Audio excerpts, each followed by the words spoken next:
Since the dawn of civilization, mankind has been chasing the dream to be immortal. In endless studies from the mysterious philosopher's stone to modern self-modifying technology.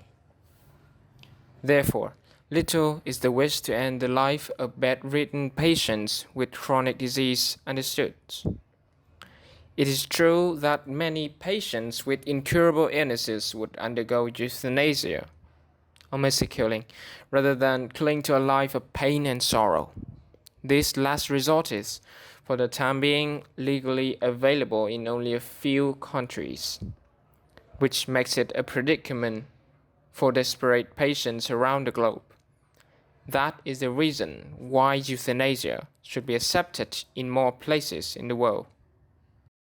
Euthanasia is the practice of intentionally ending a life to relieve pain and sufferings, according to Wikipedia in 2020, and is also known as mercy killing or physician-assisted suicide.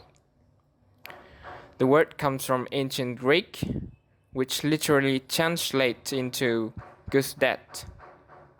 The context of this essay is restricted to voluntary euthanasia, the cases in which the patient's consent is available.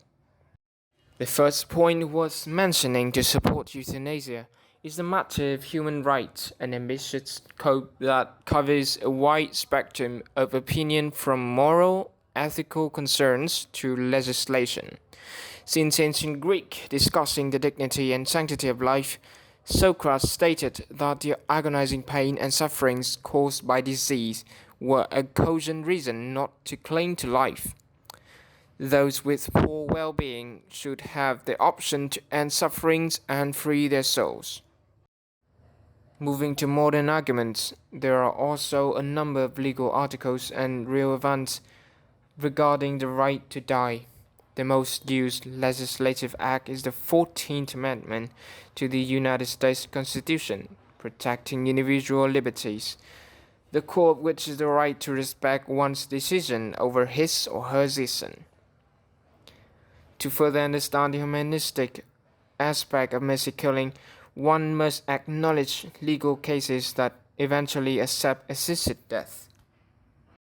The Diane Pretty affair is one of the most well-known UK-based instances related to the right to die movement.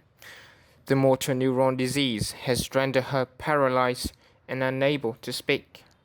Despite the desire to end her suffering, she found it impossible to perform it alone due to her condition, resulting in Pretty asking her husband to aid. Although her request was initially refused by the Director of Public Prosecution, the European Court did not find any violation of Article 2, the right to life, of the European Convention on Human Rights.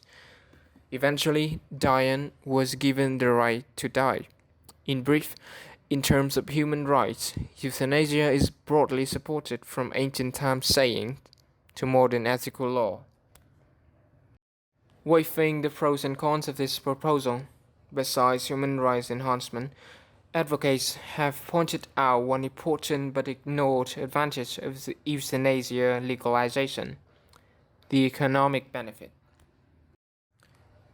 It is validated that euthanasia saves an enormous amount of money for families on hospital fees and medical care. In most cases, patients who wish to take mercy killing are victims of multiple chronic disease, for which the healthcare expenses could be charged up to $57,000 per year in the United States.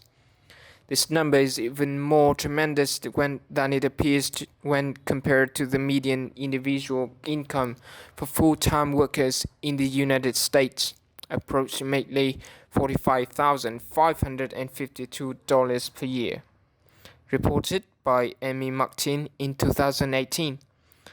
Additionally, Smith in 2017 has estimated a sum of $15,800 in end-of-life costs could be spared for uninsured families if the patient opted for euthanasia. On a larger scale, approximately $990 million would be saved For healthcare spendings, if 2.7% of patients that pass away each year are permitted to choose to end their life 4 weeks before they eventually die. Euthanasia is not only a relief for the patient's family, but also for the national economy. A provocative analysis rigorously endorsed this by indicating that doctor-assisted suicide could save Canada tens of millions of dollars annually if the costly end-of-life care were avoided. This fact is also applied to the US, where the federal government could be saved a total sum of $83 million annually, provided that 62 patients were unable to pursue euthanasia 4 weeks before their demise. It is undeniable that with the application of euthanasia, the economy would be relieved from a great burden.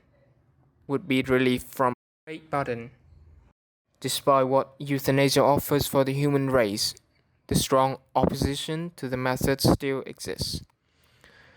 Research obtained from a hospital in Kosovo argues that the majority of physicians found this medical procedure ethically unacceptable.